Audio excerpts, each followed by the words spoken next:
आश्चर्य वाटतंय ना की तुझ्या मनातले ते प्रश्न जे तू कोणालाच बोलला नाहीस त्याचं उत्तर तुला अचानक कसं मिळालं. तुला वाटतंय मी तर स्वामींना काहीच सांगितलं नव्हतं, मग त्यांना कसं कळलं. अरे वेड्या, मी तर तुझ्या हृदयात बसलोय रे. तू ओठांनी बोलण्याआधी तुझा विचार माझ्यापर्यंत पोचलेला असतो. बाळा, लहान बाळाला भूक लागली की त्याला आई मला भूक लागलीये असं बोलता येत नाही, तरी आईला कळतं ना. मग मी तर तुझी माऊली आहे, मला कसं नाही कळणार.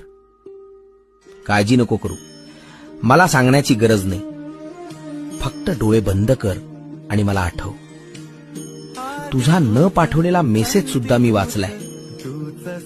भिवू नकोस, मी तुझ्या पाठीशी आहे.